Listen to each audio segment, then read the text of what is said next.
Bonjour les amis. Voilà, j'aimerais ce matin vous parler d'une question vraiment actuelle, hein. C'est de tout ce qui se passe en Israël, tout cela avec la bande de Gaza, quand on voit aussi les rivalités qu'il y a, le Liban, l'Iran. Oh, c'est très complexe.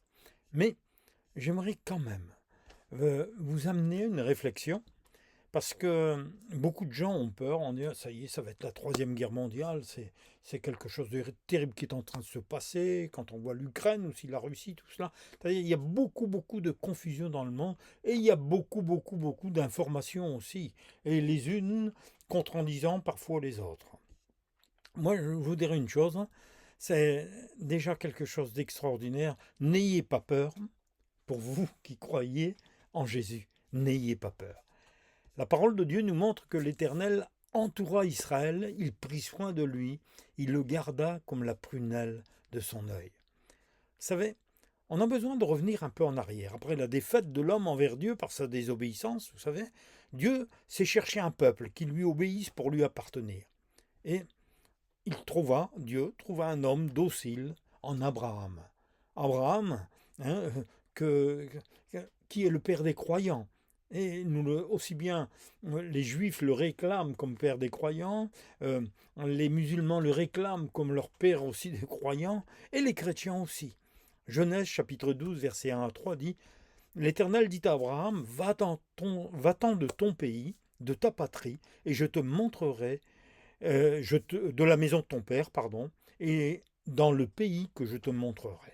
C'est-à-dire, il y avait une direction bien précise. Pourquoi? Je ferai de toi une grande nation, et je te bénirai. Je rendrai ton nom grand, et tu seras une source de bénédiction. Un plan merveilleux. Je bénirai ceux qui te béniront, et je maudirai ceux qui te maudiront. Et toutes les familles de la terre seront bénies en toi. Mais vous vous rendez compte un peu, ça c'est déjà extraordinaire. Alors, à l'heure actuelle, il ne se passe pas une journée, c'est vrai, sans que le monde ne soit secoué par des événements concernant le pays d'Israël. Vous savez, ce tout petit pays grand comme le Var. Hein. N'oublions pas donc que Dieu veille sur ce pays et qu'il la considère comme la prunelle de son œil. Dieu continue à parler au peuple d'Israël. Oui, à tout ce peuple juif pour qu'il se tourne enfin vers Jésus-Christ. Eux, ils croient qu'ils sont toujours en l'attente du Messie, alors que leur Messie est venu, notre Messie est venu, mais ils ne l'ont pas voulu. Et ça s'est passé il y a 2000 ans. Et ce Messie, c'est Jésus-Christ. Alors, Dieu parle au peuple d'Israël, mais aussi il parle à son Église. Parce que Jésus est le chef de l'Église, étant Dieu, le Fils de Dieu par son esprit, car il habite dans le cœur de son peuple, et il revient bientôt, n'oubliez pas, chercher tous ceux qui lui appartiennent. Parce qu'après, il y aura la grande tribulation.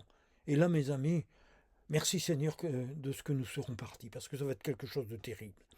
Éphésiens, chapitre 1, versets 20 à 23, nous dit quand il, Dieu le Père, a ramené le Christ d'entre les morts et l'a fait siéger à sa droite dans le monde céleste.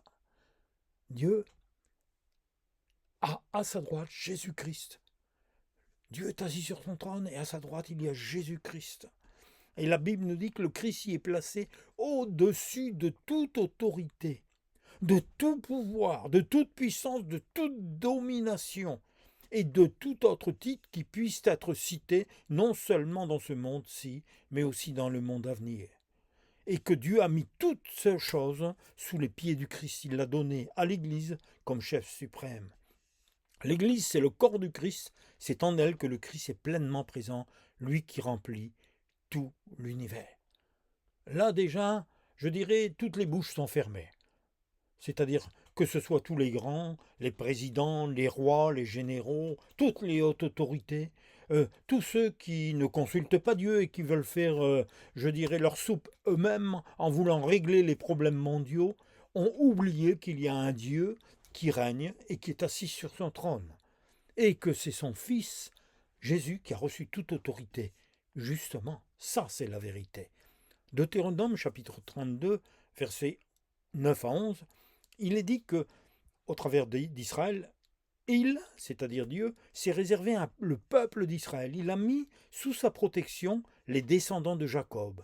Il dit, souviens-toi, l'Éternel entoura Israël, il prit soin de lui, l'instruit, il le garda comme la prunelle de son œil. Et pareil à l'aigle qui excite sa couvée, il vole autour de ses petits, qui déploie ses ailes pour les prendre avec lui et les porter sur ses plumes. Dieu fait de même. Dieu fait de même avec Israël. Et qui que ce soit, personne ne le pourra. La paix ne peut venir que par Jésus-Christ. C'est lui qui détruit les murs entre les nations. C'est lui qui remet cette communion avec le Père Céleste, avec Dieu, le Dieu éternel, le Dieu d'Abraham, d'Isaac et de Jacob. Et c'est vrai que cela dépasse notre intelligence naturelle, mais c'est l'intelligence spirituelle qu'il nous donne. Qu'importe les déclarations et les pensées des grands de ce monde, parce que le Seigneur est le véritable maître des temps présents et futurs. Rien ne lui échappe. Et oui, parce qu'il a tout sous son contrôle. Et par tous ces événements actuels, il continue à parler à tous ceux qui croient en lui et même à ceux qui le rejettent, car il veut sauver sa créature. Or, il est écrit dans Ésaïe, chapitre 41, versets 8 à 14, « Toi, ô Israël, mon serviteur, toi, Jacob, que j'ai élu, race d'Abraham, mon ami, toi que j'étais prendre par la main aux extrémités de la terre et j'ai appelé des régions les plus lointaines, toi à qui j'ai dit, tu es mon serviteur, je t'ai choisi et je ne t'ai pas rejeté. Ne crains point, car je suis avec toi. Ne t'effraie point, car je suis ton Dieu. Je t'affermis, et j'arrive à ton aide. Je te soutiens de ma droite, vengeresse. Et il dira même, tous ceux qui s'irritent contre toi seront honteux et confus. Ils seront anéantis et périront, ceux qui s'élèvent contre toi. Tu les chercheras, et tu ne les trouveras plus. Ceux qui disputaient contre toi, ceux qui te faisaient la guerre, périront et seront anéantis. Car c'est moi, l'Éternel, ton Dieu, qui te prend par la main et qui te dit, ne crains point, j'arrive à ton aide. Ne crains rien, vermisseau de Jacob, faible reste d'Israël. J'arrive à ton secours, dit l'Éternel. Le Saint d'Israël est ton Rédempteur. Alléluia. Quel message il y a encore pour le peuple juif. Et voyez-vous cette espérance qui est là. C'est tournez, je vous en prie, vos yeux vers Jésus-Christ. Vous vous rendez compte le privilège que vous avez. Le salut vient des Juifs et Christ c'était un Juif. Et même si les anciens l'ont rejeté, vous qui êtes sur terre maintenant, qui vivez ces temps de la fin, tournez-vous vers Christ. Ésaïe disait en son temps, chapitre 7, versets 13 à 14, Ésaïe dit alors, écoutez donc, maison de David, est-ce trop peu pour vous de lasser la patience des hommes que vous lassiez encore celle de mon Dieu? C'est pourquoi le Seigneur lui-même vous donnera un signe. Voici, la jeune fille deviendra enceinte. Elle enfantera un fils et elle lui donnera le nom d'Emmanuel. Alléluia. Ça c'est. Mais mes amis, ça y est, c'est fait. Il y a 2000 ans. Marie, vierge, eh bien, a été enceinte justement par la visitation du Saint-Esprit. Elle a donné un fils et c'était le Fils de Dieu. Jésus-Christ, le Fils de Dieu. Et il est venu comme un simple homme, mais il est venu au milieu du peuple juif pour lui annoncer la bonne nouvelle. Vérifiez, Dieu a bien dit aussi dans Ésaïe chapitre 9 versets 5 et 6, car un enfant nous est donné. Qui c'est? Jésus. Un fils nous est donné. Et la domination reposera sur son épaule. C'est en lui qu'il y a la domination. Et on l'appellera admirable, conseiller, Dieu puissant, Père éternel, prince de la paix. Monsieur Netanyahou, mais tous les grands de ce monde, tous les présidents, mais écoutez cela, c'est lui qui a la domination. Et regardez son nom, cherchez-le, mettez le genou devant lui, c'est-à-dire pliez le genou devant lui, et vous verrez. Il veut donner à l'empire de l'accroissement et une paix sans fin au trône de David et à son royaume. Et il veut l'affermir et le soutenir par le droit et la justice, dès maintenant et à toujours. Pas la justice des hommes, la justice de Dieu. Voilà ce que fera le zèle de l'Éternel des armées. Oui, mes dieux. Voyez-vous, mes amis, C'est ce que Dieu a fait en Jésus-Christ. Et en tant que chrétien, je me réjouis. Ésaïe chapitre 35, versets 4 à 6, nous dit « Dites à ceux qui ont le cœur troublé, mais prenez courage, ne craignez point. Voici votre Dieu, la vengeance viendra, la rétribution de Dieu, il viendra lui-même et vous sauvera. Alors s'ouvriront les yeux des aveugles, s'ouvriront les oreilles des sourds. Alors le boiteux sautera comme un cerf, et la langue du muet éclatera de joie. Car des eaux jailliront dans le désert, et des ruisseaux dans la solitude. » Ésaïe 52, encore 14-15. De même qu'il, c'est-à-dire Jésus, a été pour plusieurs un sujet d'effroi à cause de la mort sur la croix. Tant son visage était défiguré, tant son aspect différait celui des fils de l'homme. De même, il le sera pour beaucoup de peuples un sujet de joie. Devant lui, les rois fermeront la bouche, et ils verront ce qui ne leur avait point été raconté.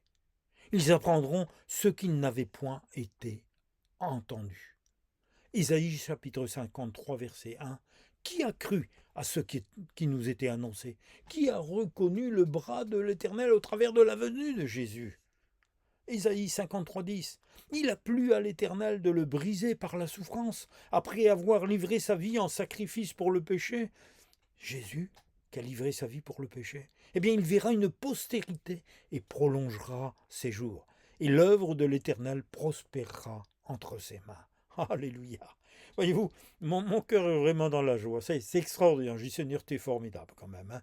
Parce que même quand nous voyons des choses comme ça qui touchent notre cœur, mais on voit que la parole de Dieu qui a été écrite il y a des siècles, et le véritable tableau que nous devons avoir, c'est-à-dire cela nous pousse à croire, cela nous dit c'est la vérité. Psaume 22, 17 et 18. Je pourrais compter tous mes os. Eux, ils observent, ils me regardent. Ils se partagent mes vêtements. Ils tirent au sort ma tunique. Voyez-vous, ces prophètes inspirés par le Saint-Esprit, par ces paroles, parlent aussi à tous ceux qui croient en Jésus-Christ et qui font partie de son Église. La véritable Église de Jésus-Christ, c'est ceux qui ont cru en lui et qui l'ont accepté comme Sauveur et comme Seigneur. Et tout s'est accompli selon les Écritures. Et Jésus aujourd'hui est vivant. Matthieu 28, 1 à 7, il est dit, après le sabbat, à l'aube du premier jour, eh bien Marie de Magdala et l'autre Marie allaient voir le sépulcre où on avait mis Jésus.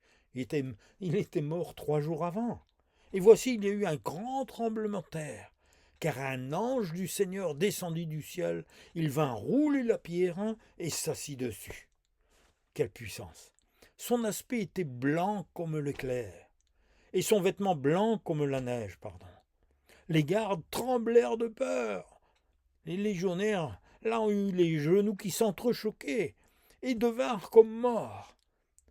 Mais l'ange prit la parole et dit aux femmes, « Pour vous, ne craignez pas, car je sais que vous cherchez Jésus qui a été crucifié. Eh bien, il n'est point ici, voyons. Il est ressuscité comme il l'avait dit. Venez et voyez le lieu où il était couché.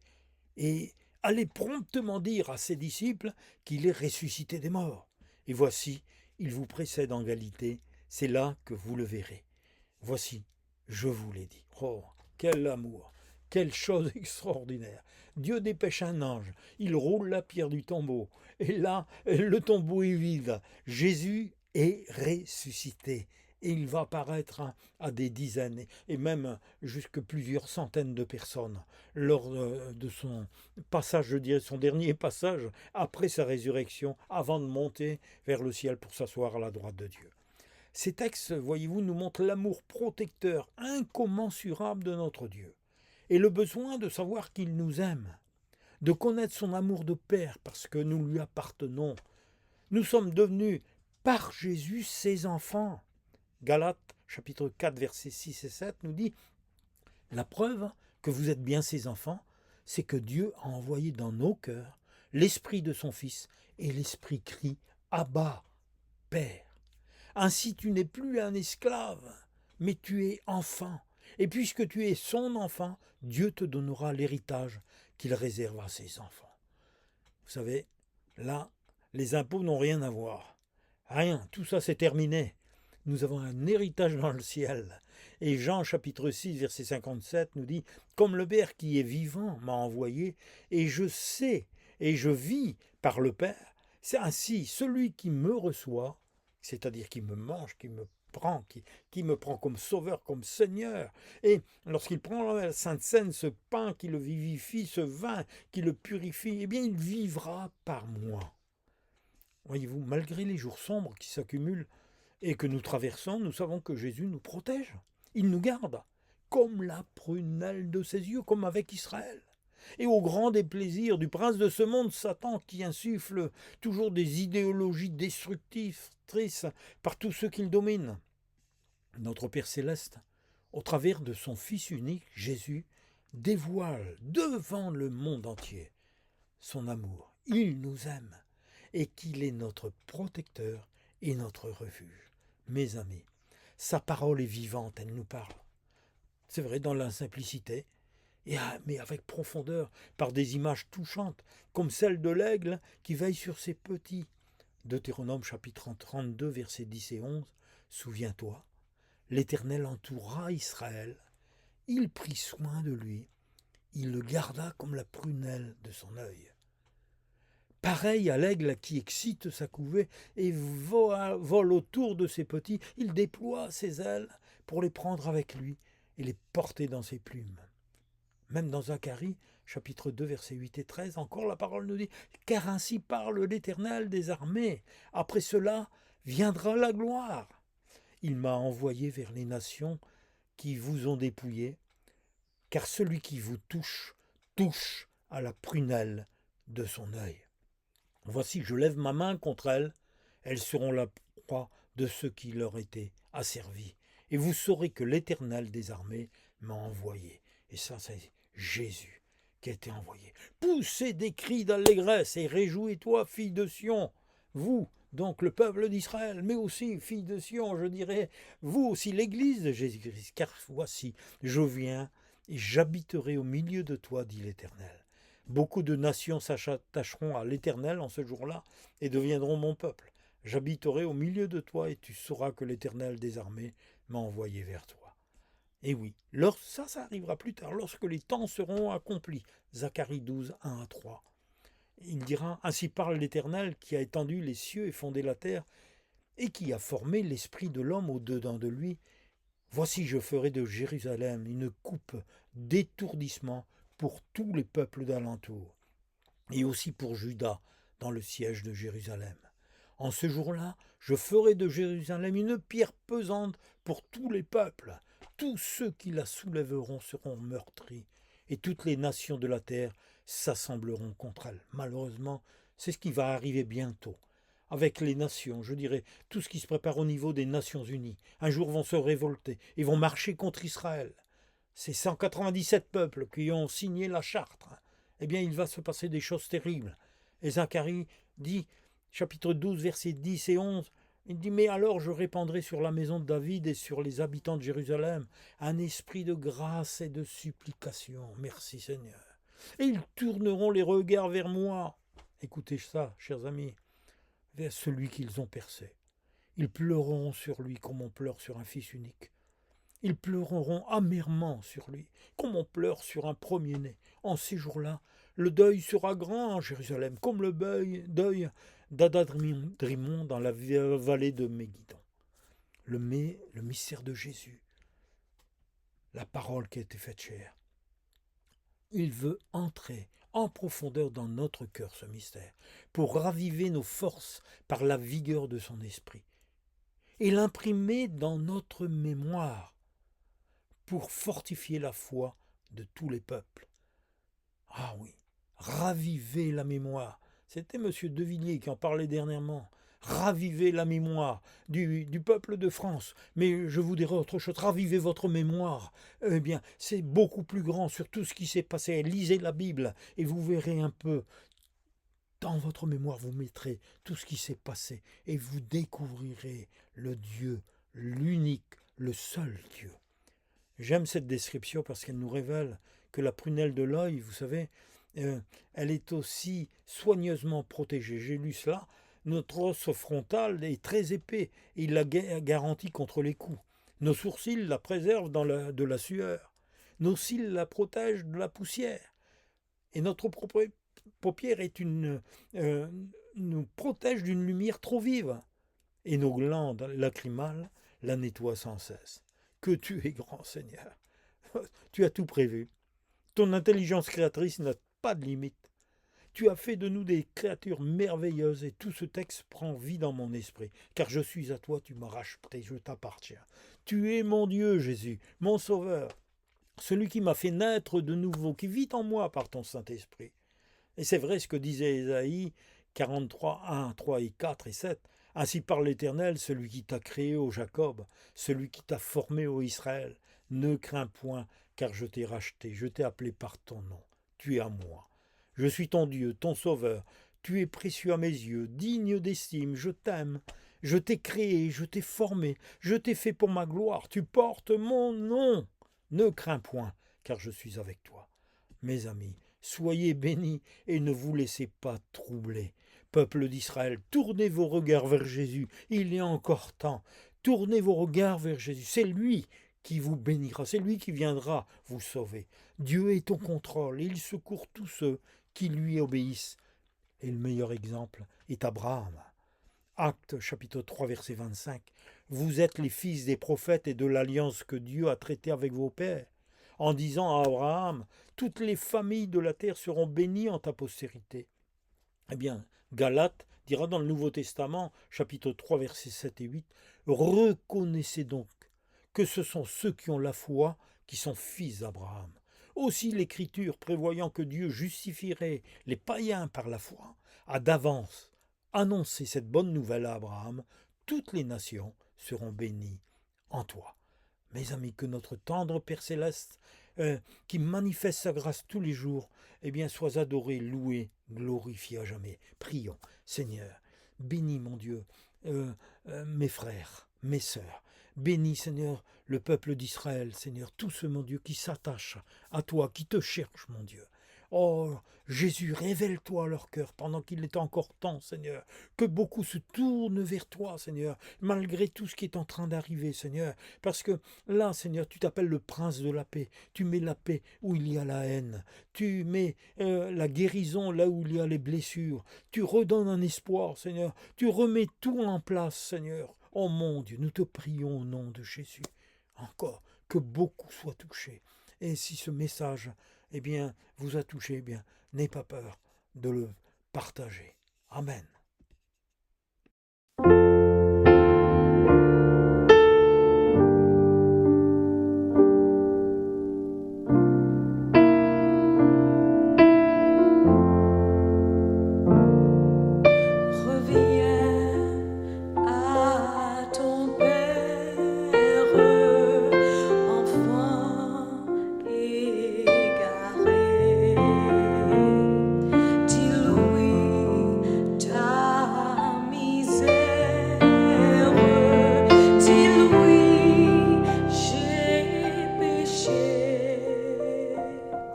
Toujours